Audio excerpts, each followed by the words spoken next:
एक पिता की इमोशनल कहानी। यह कहानी शुरू होती है जब मैं अपने घर से गुस्से में बड़बड़ाता हुआ निकल आया था और बस स्टैंड की तरफ आगे बढ़ने लगा।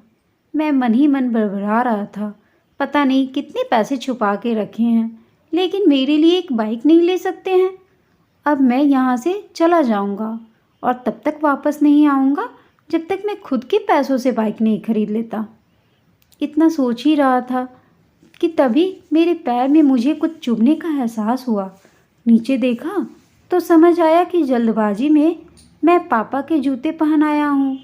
उन जूतों में कील उभरी थी जो मेरे पैर में बार बार घाव किए जा रही थी, लेकिन उस समय गुस्सा अधिक था तो मैं बड़बड़ाते हुए आगे बढ़ गया। एकाएक मुझे याद आया कि मैं पापा का पर्स भी साथ ले आया हूँ। मेरे खुराफाती दिमाग में एक ख्याल आया, क्यों ना आज पापा का पर्स चेक किया जाए, जिससे आज तक उन्होंने किसी को हाथ तक नहीं लगाने दिया था। पता नहीं कौन सा खजाना छुपा है इस पर्स में जो किसी को हाथ नहीं लगाने देते थे। जब मैंने पापा का वह पुराना पर्स खोलकर देखा तो उसमें पैसे तो नहीं मिले, लेकिन पैसों की जगह पर एक डायरी रखी हुई थी। तब मैंने सोचा, ओह, तो यहाँ खजाना छुपा रखा है। मैं समझ रहा था कि यहाँ पापा ने लिखा होगा कि किससे कितने पैसे लेने हैं और किसको कितने पैसे दिए हैं, लेकिन मैं गलत था। जब मैंने उस छोटी सी डायरी का पहला पेज खोलकर देखा तो वहाँ पर जो लिखा था वह थोड़ा सीरियस कर देने वाला था।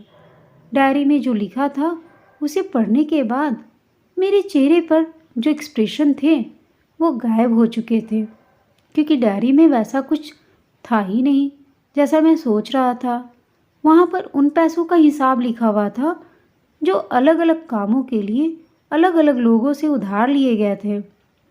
उस लिस्ट में कंप्यूटर के नाम पर भी पैसे लिए गए थे। कुछ यूँ लिखा था, 50,000 बेटे के कंप्यूटर के लिए। यह वही कंप्यूटर था जिसे मैं आज तक यूज कर रहा हूँ, लेकिन मुझे यह पता नहीं था कि उस कंप्यूटर को खरीदने के लिए पैसे कहाँ से आए थे। लेकिन आज पता चल रहा था।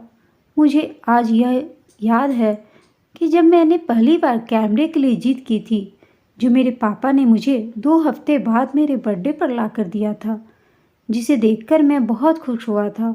और मुझे खुश देखकर मुझसे कहीं ज़्यादा अगर कोई खुश था तो वे थे मेरे पापा। अब मेरे चेहरे से गुस्सा एकदम गायब हो चुका था। जब मैंने आगे का पन्ना पलटा तो वहाँ पर कुछ विशेज लिखी हुई थी। पहली जो विश थी उसमें लिखा हुआ था, अच्छे जूते पहनना।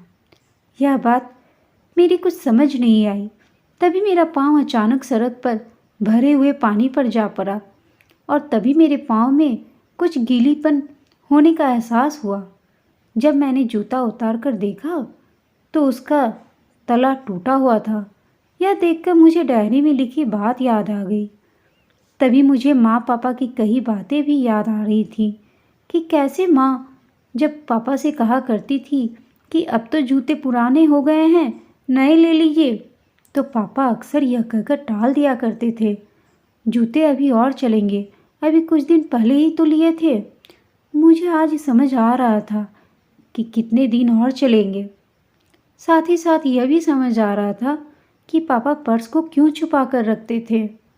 तभी उस डायरी को पढ़ते हुए बस स्टैंड पर पड़ी बेंच पर आकर बैठ गया। अब उस डायरी का आखिरी पन्ना बचा हुआ था। उस पन्ने को जब मैंने पलट कर देखा तो वहाँ कल की डेट लिखी हुई थी। तारीख के नीचे लिखा हुआ था 50,000 रुपये बाइक के लिए। बस इतना पढ़ा और दिमाग सन्न रह गया। अब मेरे मन में कोई शिकवा गिला नहीं बचा था, बस मेरी आंखों से आंसू चले जा रहे थे। मुझे आज तक यह पता नहीं था कि तब मैं क्यों रोए जा रहा था। अब मैं जल्दी से घर की तरफ भागा, लेकिन जूतों की वह कील पाँव में अब तक घाव बनाने में कामयाब हो चुकी थी। मैंने जूतों को रास्ते में ही निकाल कर फेंक दिया और भागते लड़खड़ाते हुए घर जा पहुंचा। लेकिन पापा घर पर नहीं थे। मैं समझ गया कि वह कहाँ थे।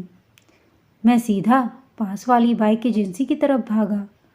पता नहीं आज कहाँ से इतनी ताकत आ गई थी कि मैं भागते हुए थक नहीं रहा था, और वह भी बिना जूतों के नंगे पैर।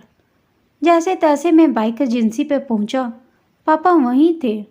मैंने पापा को दौड़ कर गले लगा लिया और मेरी आंखों से आंसू रुकने का नाम ही नहीं ले रहे थे। पापा को समझ नहीं पा रहे थे आखिर हो क्या रहा है, मैं क्यों रो रहा हूँ। मैंने पापा से कहा, पापा मुझे मोटरसाइकिल नहीं चाहिए, आप अपने लिए जूते ले लीजिए। अब आज से मैं जो भी करूँगा अपनी मेहनत से अपने बलबूते पर करूँगा। दोस्तों, अगर यह कहानी आपको अच्छी लगी तो इसे लाइक, शेयर एंड चैनल को सब्सक्राइब ज़रूर कीजिएगा। धन्यवाद।